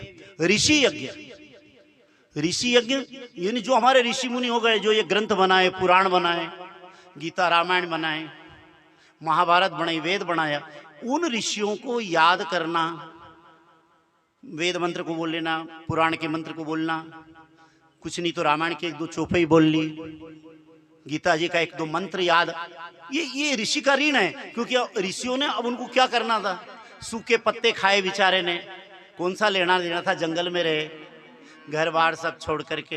कोई हमसे कोई दान दक्षिणा चाहती थी, पर हमारा कल्याण करने के लिए, हमारा भला करने के लिए, हमारा उद्धार करने के लिए, कि हमारा सदगति हो, तो ये बड़े बड़े पुराण की रचना करी। तो कम से कम उनके पुराण को नमस्कार कर ले, प्रणाम करे। सुने तो ठीक है, पढ़े तो ठीक है, खाली उनको प्रणाम कर ले। तो ये ऋषि यज्ञ है। अतिथि यज्ञ, जो भी दरवाजे पर आ गया और भूखा प्यासा और हमने दे दिया उसको, अतिथि यज्ञ है। अतिथि देवो भव, ये भारत की परिपाटी है, अतिथि यज्ञ। अग्नि यज्ञ, अग्नि में आहुति डालना, ये करना। और एक भूत यज्ञ, कौवे को रोटी डालना, कुत्ते को रोटी डालना, नीरे पशु बेचारे गांव में पड़े हो डालना। कुत्ते को पालना दोष बताया है, पर कुत्ते को रोटी डालना धर्म भी बताया है। किसी जीव की हाँ पालना दोषपूर्ण बताया है शास्त्र में। तो ये भूत यज्ञ, इसको भूत यज्ञ कहते हैं। तो 5 प्रकार के यज्ञ हैं। यजन करते, देवताओं का पूजन करते, भजन करते, कीर्तन करते और नियम पूर्वक रहते। पर आखिर में जो है कुछ नहीं हुआ। फिर ब्रह्मा जी ने भगवान नारायण का पूजन, भक्ति करी। आदमी खाली इसको कैसे भी, मतलब आदमी कितना कितना कष्ट सहन कर लेता है साहब, खाली इसको कैसे भी मेरी हंसी करी, इसकी भी हंसी कराऊं, इसकी भी मजाक कराऊं, इसको भी नीचा दिखाऊं। कितना यज्ञ पूजन हवन किया। फिर भगवान नारायण मेरे हैं, वो भी शिव स्वरूप है, मैं नारायण की पूजा करूंगा। अब वो कुछ करेंगे तो नारायण का पूजन किया। पर शंकर जी का विवाह करूं, ब्रह्मा जी ने बस ठान लिया, कैसे भी ब्रह्मा जी को विवाह करना। वो आराम से मस्ती में वहां बाबा जी बन कर रहे, नहीं, उनको भी दुनियादारी में लाओ। कथा कहती है, वो एक कहानी आती है ना कि एक बार एक व्यक्ति भगवान शंकर की पूजन कर तपस्या करने गया। भगवान शंकर की तपस्या करी, शंकर जी प्रकट हुए, बोलो क्या चाहिए महाराज, बहुत गरीब आदमी हूँ, भीख मांग कर पेट भरता हूँ, कुछ कृपा हो जाए। तो निकल ले, ये मेरा शंख ले जा। शंख दे दिया। बड़ा महाराज शंख का क्या करूँगा, मुझे तो गरीब आदमी, रुपया पे। तू जो मांगेगा नहीं, ये शंख वो देगा। ये शंख ऐसा है कि इससे तू जो मांगेगा सो मिलेगा। पर इसकी एक खासियत है, बोल क्या, पड़ोसी को दुगना मिलेगा। उसने कहा ले जाओ, तुम्हारा शंख नहीं चाहिए मेरे को। शंकर जी ने कहा जो दे दिया सो दे दिया, वापस थोड़ी लेना। बोला नहीं मेरे को नहीं चाहिए। बोलो अब ले जा। बोले ये मेरे काम का ही नहीं है। बोलो तेरा जाएगा क्या, बस मेरे को नहीं चाहिए, तो अब ले जाओ। शंकर जी ने कहा मैंने दे दिया, जो चीज देता हूँ वापस नहीं लेता, ले जाओ। वो घर आया, शंख को रख दिया ने, बस अपना लिया खड़िया ने, पंचमी पंचाणी। उसकी घरवाली ने कहा इतने साल तपस्या करने गए, साल भर हो गए न, हिमालय की तलहटी में गए थे ने, फिर वही का वही काम चालू कर दिया। आखिर में हुआ क्या, अरे बस ये शंख दे दिया। तो भोलेनाथ ने शंख दिया, बोला हाँ केदारनाथ ने दिया। तो इससे क्या होता है, जो मांगो सो मिल जाए। तो फिर संघ से जो मांगो वो मिले, तो फिर वहां घर घर क्यों मांगो, आज मांग लो नहीं, घर घर क्यों जाते हो, इस संघ से मांगो नहीं। अरे तू नहीं जाने रहे, क्या हुआ, जो मांगो सो तो मिले, पर पड़ोसी को दुगना मिले। तो घरवाली बोली अपना बाप का क्या जाए, अपने को तो जो अच्छा बढ़िया कपड़ा, बढ़िया मकान, बढ़िया खाना पीना अपना मिल जाए, पड़ोसी को क्या भी हो। नहीं नहीं, भले मैं तो मांग के खा लूंगा, भले जो भी, भले बूट मिले तो मिले, नहीं तो भले बिना बूट से रहूंगा, भले कांटा भागे तो भागे, पर पड़ोसी को दुगना नहीं देखूं। कथा कहती है वो तो गया मांगने, घरवाली ने कहा वो तो पागल है, अपन मांगो। गाय के गोबर से लीपा, शंख को रखा, स्नान कराया पंचामृत से, दूध दही से, और कहा कि आरती करी कि हे शंख महाराज हमारी झोपड़ी महल बन जाए। और वो तो देव शंख था, शंकर जी का दिया था, तो जैसे ही वो महल बन गया, पर यहाँ एक मंजिल, पड़ोसी को डबल। हे शंख महाराज एक बढ़िया पलंग बन जाए। अब पलंग बन गया, वहां डबल। हे शंख महाराज सामने बढ़िया झाड़ हो जाए दो, तो पड़ोसी को दुगना। उसने कहा अरे ये तो क्या है, बढ़िया रसगुल्ले मावा बाटी बढ़िया थाल दो। वो पति जी आए, अंडे को भोजन करूंगा।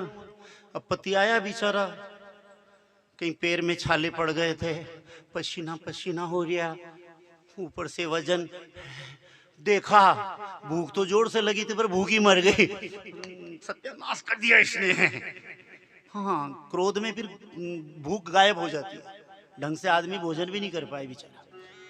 घर में आया, घरवाली बोली देखो तो कभी देखा ही नहीं, रसगुल्ला मावा बाटी रबड़ी केसर रबड़ी दूध मलाई रसपाक बंगाली मिठाई, देखो ये क्या देखे भाई। अरे यहाँ देखो वहां क्यों देखो, अपनी थाली में देखो नहीं। पर हमारी आदत है दूसरे की थाली देखने की। कथा कहती है यहां जो है, नहीं पहले दे, तुम्हें स्नान किया, आसन बिछाया, शंख की पूजा करी, आरती करी। शंख महाराज या वेंडी है, तपस्या मैंने करी ना, इसके कहने में काम किया। हे शंख महाराज, हाँ बोलो भगत, मेरी एक आंख फोड़ दो। अब यहां एक तो पड़ोसी को दुगना लाभ, उसकी दोनों साथ बिचारे। हे शंख महाराज, हे शंख महाराज एक हाथ तोड़ दो, हे शंख महाराज एक पैर तोड़ दो, एक सामने गड्ढा बना दो घर के सामने, 5 फीट का, वहां 10 फीट का। जैसे ही हाथ में डंडा लिया, सुबह का भूखा, एक हाथ टूटा, एक हाथ फूटी। अब वो पड़ोसी छटपटाए बेचारा, और इसको आनंद है, और रबड़ी खा, और रबड़ी खा, आनंद है अपना। ब्रह्मा जी ने कहा शंकर जी को नीचे दिखाना, शंकर जी को मिटाना, शंकर जी को कैसे भी विवाह कराना। नारायण की तपस्या करी। ओम नमो नारायण। ओम नमो नारायण। ओम नमो नारायण। ओम नमो नारायण। ओम नमो नारायण, ओम नमो नारायण की माला फिरने लगा। नारायण प्रकट हुए। क्या चाहिए? शंकर जी को विवाह कराना। मैंने बहुत अप्सरा उत्पन्न करी, बहुत माया से अपनी ऐसी सुंदरी स्त्री बना के भेजी, पर कोई असर नहीं हुए। विष्णु भगवान ने कहा पागल हो गए हो क्या? जगत के बाप होने के बाद भी आंख, 4 मुख ने 8 आंख, पर 8 आंख होते भी अंधे हो। वो जगत का बाप कोई मोहित होवे, जिसकी माया से सारा जगत मोहित हो रहा है, तू उसको मोहित करेगा? भोलेनाथ को शंकर जी, विष्णु भगवान ने ललकारा, थोड़ा डांटा, थोड़ा फटकारा। पागल हो गया है। पागलपन की भी कोई हद होती है? वो जगत का बाप है, जगत का स्वामी है, जगत का नियंता है, जगत का भगवान है, उसको तू मोहित करेगा इन अप्सराओं के द्वारा? ये कुछ नहीं बिगाड़ सकती उसका। नहीं महाराज, कुछ भी करो पर विवाह करना। तो उनने कहा इसके लिए भगवान शंकर जी की आराधना करनी पड़ेगी। विष्णु भगवान ने कहा अगर शंकर जी को विवाह करना तो तेरी औकात पर नहीं, तेरी ताकत पर नहीं। ब्रह्मा, अगर शंकर जी से विवाह करवाना है तो शंकर जी की तपस्या करो। ब्रह्मा जी ने कहा भले ही शंकर की तपस्या करूं, पर कराऊं विवाह। भगवान गंगा के किनारे वहां स्नान किया, शंकर जी का ध्यान करने लगा। ओम नमः शिवाय। ओम नमः शिवाय। ओम नमः शिवाय। ओम नमः शिवाय। ओम नमः शिवाय। ओम नमः शिवाय। ओम नमः शिवाय। ओम नमः शिवाय। ओम नमः शिवाय। ओम नमः शिवाय। ओम नमः शिवाय। ओम नमः शिवाय। ओम नमः शिवाय। ओम नमः शिवाय। ओम नमः शिवाय, ओम नमः शिवाय का जाप करने लगा। भगवान शंकर जी की आराधना करने लगा। भगवान शंकर प्रकट हो गए। क्या चाहिए ब्रह्मा? क्या चाहिए बोलो? क्यों तपस्या कर रहे हो? ब्रह्मा जी ने कहा सरकार आपका विवाह करना चाहता हूं, हमारा जैसा बनाना चाहता हूं। जैसे हम गृहस्थी में, आप भी गृहस्थी में आओ, आप भी दुनियादारी में आओ।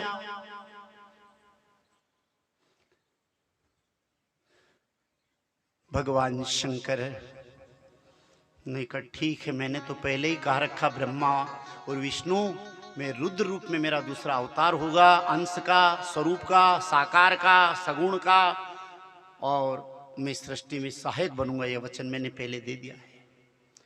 पर मुझे जगत की कोई नारी आकर्षित नहीं कर सकती। स्वयं मेरी अर्धनारीश्वर स्वरूप हूं मैं ही पुरुष हूं, मैं ही नारी हूं। क्या मैंने शुरू में ही तुम्हें दर्शन करा दिया था? तुम्हारा जब विवाद हुआ था, मैं शिवलिंग में प्रकट हुआ था, वहां अर्धनारीश्वर का कि मैं पुरुष हूं, मैं स्त्री हूं, मैं प्रकृति हूं, मैं परमात्मा हूं, मैं शिवा हूं, मैं शिव हूं, मैं शरीर हूं, मैं शक्ति हूं, मैं ही सब कुछ हूं। ये दर्शन मैंने शुरू में करा दिया था और कह भी दिया था कि मैं तुम्हारा सहायक आगे जाकर बनूंगा, रुद्र अवतार लूंगा और मैं विवाह भी करूँगा, पर उसके लिए जगत की कोई नारी मुझे आकर्षित नहीं कर सकती। उसके लिए सारी जगत की जगदम्बा जो है, महामाया है, अगर वो प्रसन्न हो जाए और प्रकट हो जाए, जो मेरा ही स्वरूप है, अगर उसको तूने प्रसन्न कर लिया और वो प्रकट हो गई, और अगर स्त्री बन जाएगी तो मैं भी पुरुष बन करके और विवाह को तैयार हूं। मैं भी रुद्र रूप लेकर के विवाह करूंगा, पर उसके लिए आदि जगदम्बा महामाया योग माया के ध्यान करो। शंकर जी ने कहा, गाड़ी वहीं आ रही घूम फिर के वहीं भोलेनाथ के पास में। भगवान ब्रह्मा जी ने जगदम्बा की तपस्या करी और अपने पुत्र दक्ष से कहा, दक्ष पिताजी, बाप का कार्य करना बेटे का, मैं तो तपस्या करते थक गया, बूढ़ा हो गया, दाढ़ी दौड़ी हो गई, पर बेटा मेरा काम तू पूरा कर। दक्ष ने कहा, पिता फिक्र क्यों करते हो, जो कहोगे वही करूंगा। शंकर जी का विवाह करवाना है और उसके लिए आदि माया जगदम्बा धरती पर अवतरण हो तो शंकर का विवाह हो। बहुत अद्भुत घटना होने वाली है। वो परम्बा, वो जगत माता यहां धरती पर आए तो शिव का विवाह हो, और उसके लिए साधना करनी पड़ेगी, उस जगदम्बा की तपस्या करनी पड़ेगी। और दक्ष ने अपना राजपाट छोड़ा, हिमालय पे गया। हरिद्वार में राजधानी थी, कनखल में, कनखल का राजा था हरिद्वार का दक्ष। राज छोड़ा, महल छोड़ा और पहुंच गया जंगल में। मां जगदम्बा की आराधना चाली करी। ओ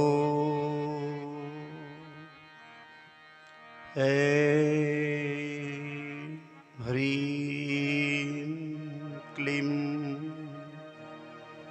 अंबिकाय नमः। ओम ऐं ह्रीं क्लीं अंबिकाय नमः। ओम ऐं ह्रीं क्लीं चामुण्डाय नमः। ओम ऐं ह्रीं क्लीं चामुण्डाय नमः। ओम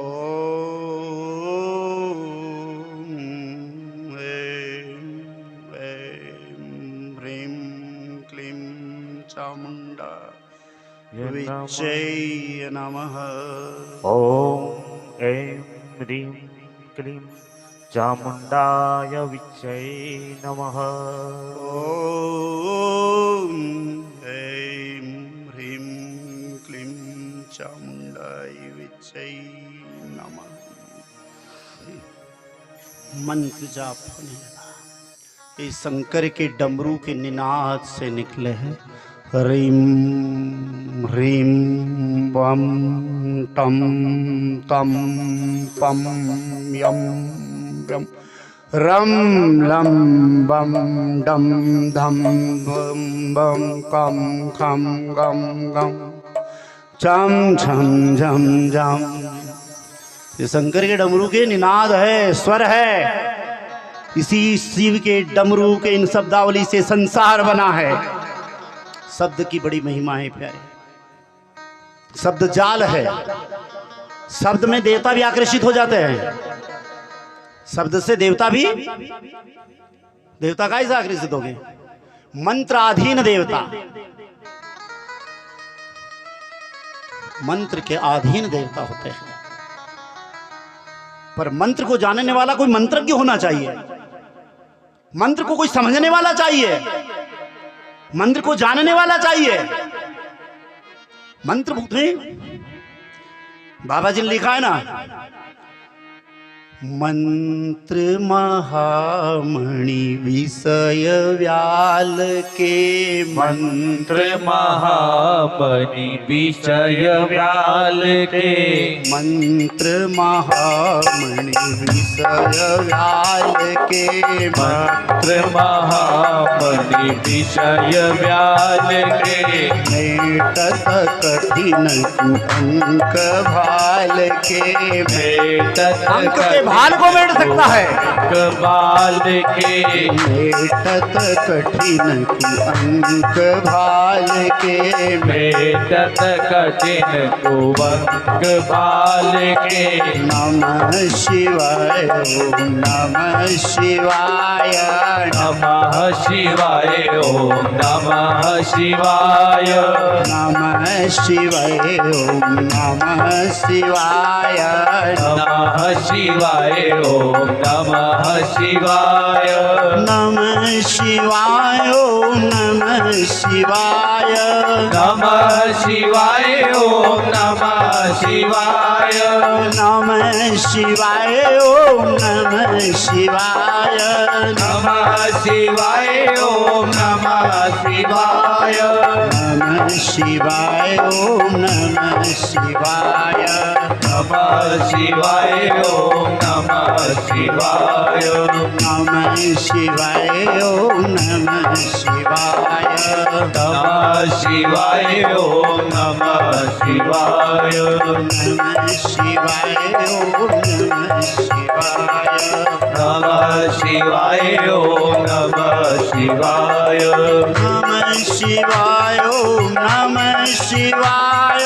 नमः शिवाय ओम नमः शिवाय, नमः शिवाय ओम नमः शिवाय। नमः शिवाय ओम नमः शिवाय, नमः शिवाय ओम नमः शिवाय। नमः शिवाय ओम नमः शिवाय, नमः शिवाय ओम नमः शिवाय। नमः शिवाय ओम नमः शिवाय, नमः शिवाय ओम नमः शिवाय। जगजननी जगदम्बा जय जय जगजननी जगदम्बा जय जय।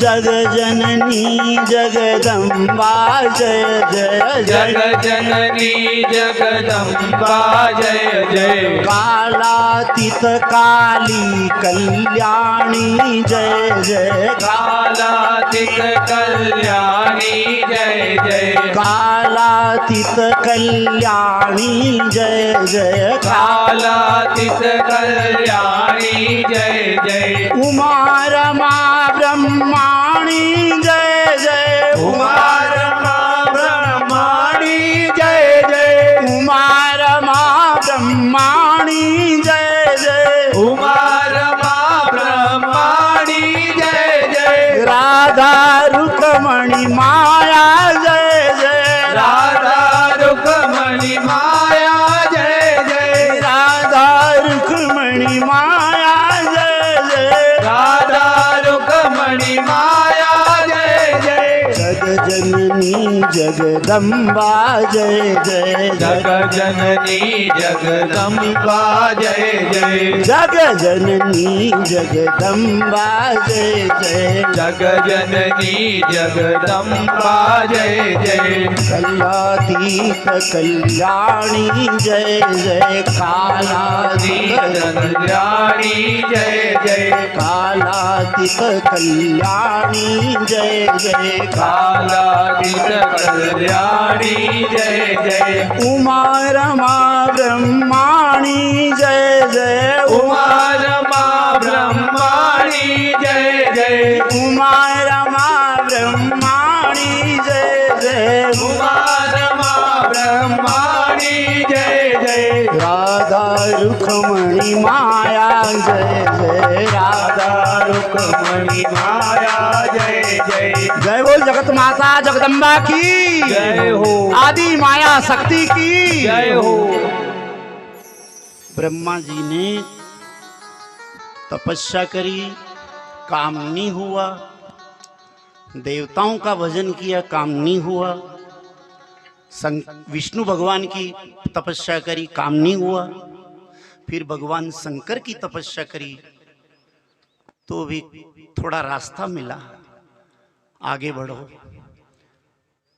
फिर दक्ष और ब्रह्मा ने मिलकर जगदम्बा की साधना करी।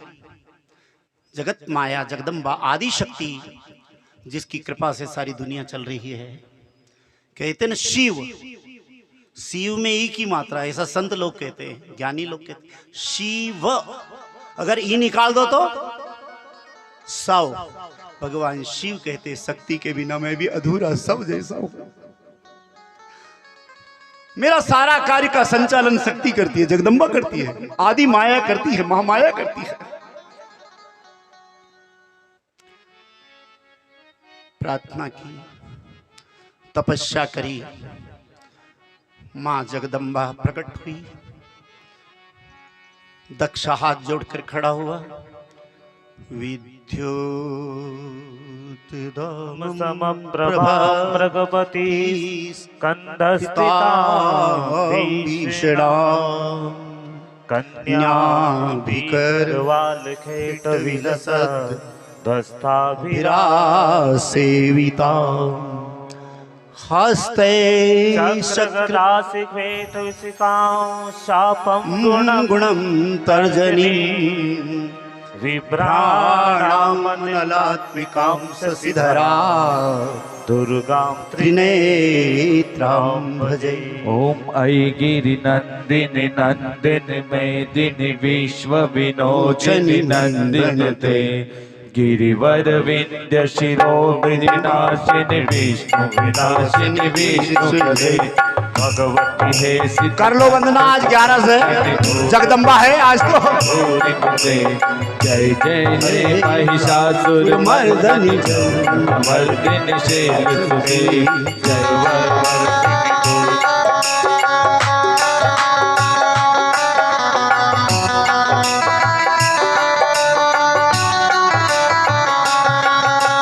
सुरवर वर्षिणि दुर्धर दर्शिनि दुर्मुख मर्षिणि हर्षरते त्रिभुवन पोषिणि शंकर तोषिणि कल्मष मोषिणि गौरवते तनुजनि रोषिणि दुर्मद शोषिणि दुर्मुनि रोषिणि सिंधुसुते जय जय हे महिषासुर मर्दनि रम्यक पर्दिनि सेनसुते।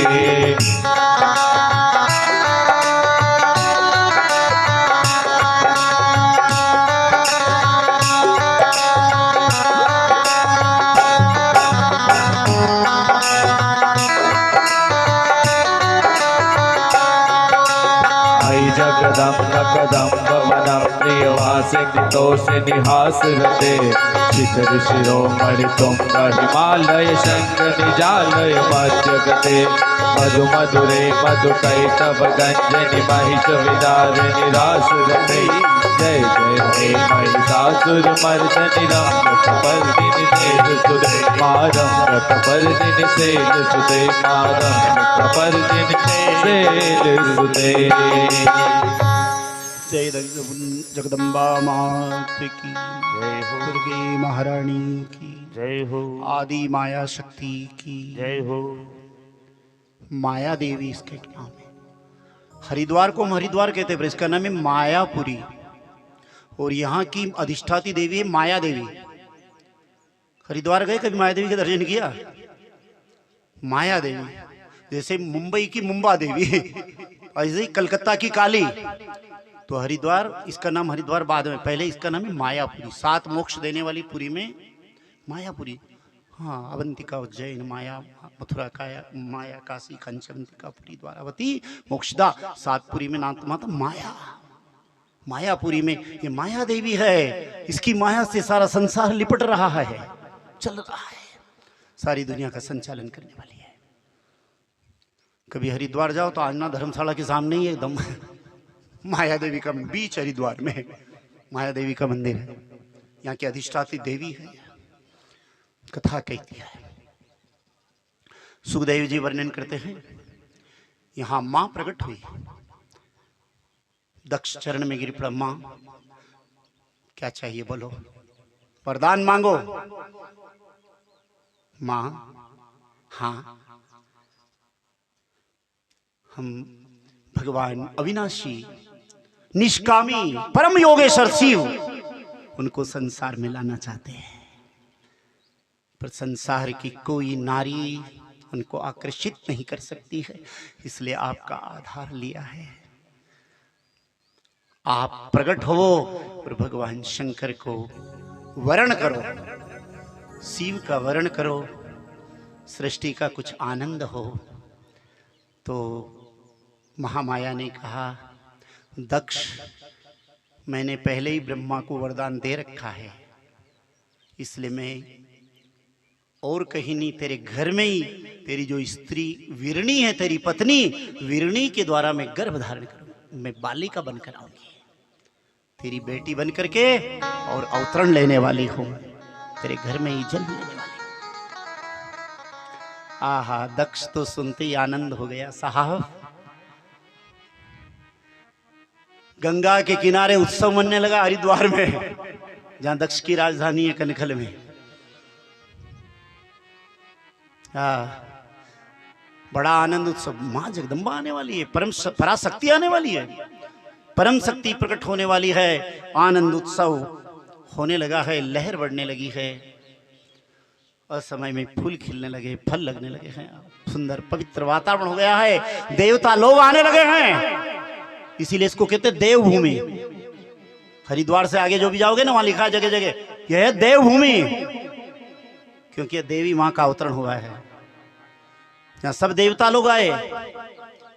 हरिद्वार मतलब हर परमात्मा का द्वार है, दरवाजा है हरिद्वार।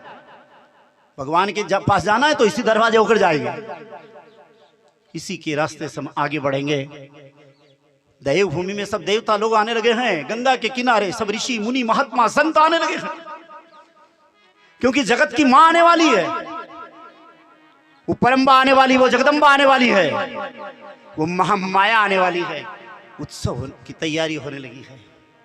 और दक्ष के यहां वीरणी के गर्भ से सती के रूप में मां जगदम्बा ने स्वयं आकर के बालिका के रूप में प्रकट हुई है। जब बोलो सती महारानी की जय हो। सती के रूप में बड़ा आनंद उत्सव हुआ, बाजे बजाए गए, मिठाई लुटाई गई, गीत गाए गए, उत्सव मनाया गया, आनंद होने लगा। धीरे धीरे सती बड़ी होने लगी। सती जब बड़ी होने लगी, वो तो परम शंकर की आराध्या शक्ति थी, भगवान शंकर की परम शक्ति थी। सती ने भगवान शंकर के लिए अनेक अनेक प्रकार के व्रत पूजन चालू कर दिए। मुझे शिव की प्राप्ति हो। श्रावण महीने भगवान शंकर को भात चढ़ाती, दाल चढ़ाती। ये भात पूजा तभी से चालू हुई है। पहली पूजा हमारी माँ सती ने करी थी। शिवलिंग पूजा करती, भगवान को भात चढ़ाती थी। कभी वैशाख शुक्ल चतुर्दशी के दिन खाली बेलपत्र खाती, बाकी कुछ नहीं खाती। अलग अलग दिन अलग अलग नियम किए उसने, पूजन के अलग अलग विधान बनाए मां सती ने।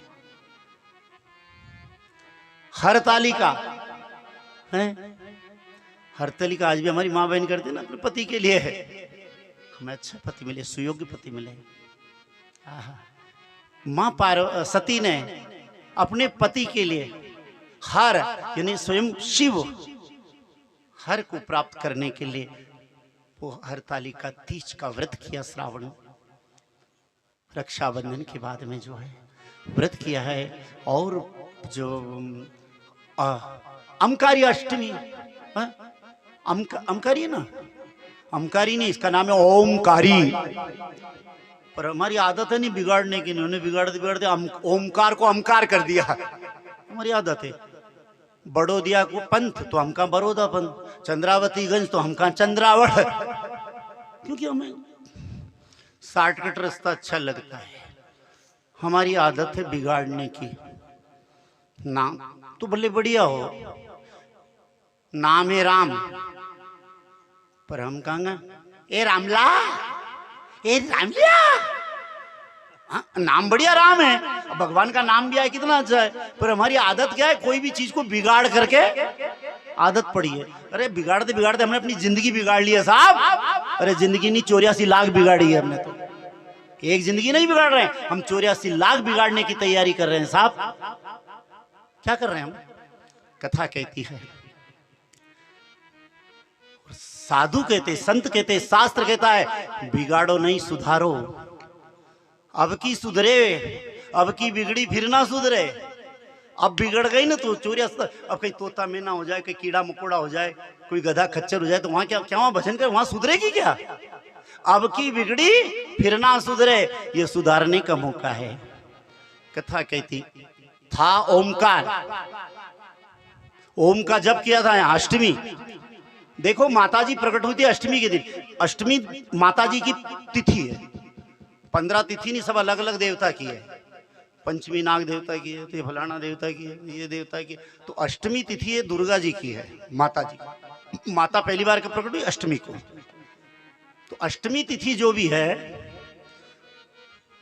अष्टमी को शिव पुराण में लिखा है कि अष्टमी के दिन पूजा करके दूसरी नवमी के दिन, कुंवार नवमी और चैत महीना की नवमी, इस दिन दिन रात बराबर होते हैं। इसको विषव कहते हैं शास्त्र की भाषा में। इस दिन जो भी सत्कर्म करो, पुण्य कार्य करो, बहुत महत्व बताया गया शास्त्र में, भागवत में। कथा कहती है तो मां अष्टमी के दिन 8, यानी अष्टदा प्रकृति, प्रकृति 8 प्रकार की है, अष्टदा प्रकृति, इसलिए अष्टमी तिथि जो है मां दुर्गा की है। अष्टमी के दिन मैया दुर्गा प्रागट हुई, उत्सव आनंद हुआ। अष्टमी के दिन उन्होंने ओंकार की साधना करी, इसलिए जो है ओंकार अष्टमी था, ओंकारी अष्टमी, उसका नाम रख दिया हमने अमकारी ने। कहानी भी अलग है, कांकण मां थी ने माकण मां थी। अपनी क्या नहीं वार्ता कहा, कांकण ने माकण, वह जाड़ा बना थी वह तोड़ती। कहानी भी अपना मन गढ़न, चाहे जो बना ले। आजकल तो नया नया व्रत ने ननी नवी वार्ता, कोई शास्त्र से लेना देना नहीं, कोई शास्त्र सम्मत बात, चाहे जो बना ले, चाहे जो। और थोड़े दिमाग वाले लोग अपनी किताब बेचनी हो, वो किताब में कुछ लिख देंगे। हाँ किताब में लिखो साहब, आजकल तो प्रेस है, चाहे जो छापी देना, हम मानना। यही पागलपन है हमारा। अब वो प्रेस वाले को तो अपनी पुस्तक बेचनी है, अब वो जो लिख देगा। वैभव लक्ष्मी, 8 लक्ष्मी में वैभव लक्ष्मी, मैं मानता हूं लक्ष्मी मां है हमारी। वैभव लक्ष्मी है, आदि लक्ष्मी है, वैभव लक्ष्मी है, लक्ष्मी है, गज लक्ष्मी है, धन लक्ष्मी है। परनी दिमागदार ने दिमाग चलाया, हमारे यहाँ की किताब प्रेस की मंगाओ ने 108 बटाओ। शीला ने बटाया तो पारोवार हो गया, ने नहीं बटाया उसका सत्यानाश। मैं विरोध कर रहा हूं, मैं विरोध कर रहा हूं उसका। अब उसको तो अपनी किताब है, हम पागल बने क्यों? उसी के प्रेस की किताब बांटो तो पुण्य मिलेगा। खाली किताब बांटो तो पुण्य, कि पूजा करो तो पुण्य मिलेगा। पूजा करो यहां तक तो ठीक है, भगवान की पूजन होना चाहिए, भगवान की पूजन करना चाहिए। पर हम बाहरी बहकावे में ऐसे आ जाते हैं कि असल बात को भूल जाते हैं। पागलपन यहां आता है, हम उस असत्य में बंध जाते हैं। कभी कभी धर्म की आस्था हमें बाहरी आडंबर में डुबा देती है, और उसका लोग ये जो थोड़े शैतान दिमाग के, वो अपना फायदा लेते हैं। हमारा दिमाग का कथा कहती है तो ओमकार साधना चालू करी थी। ओम का जप,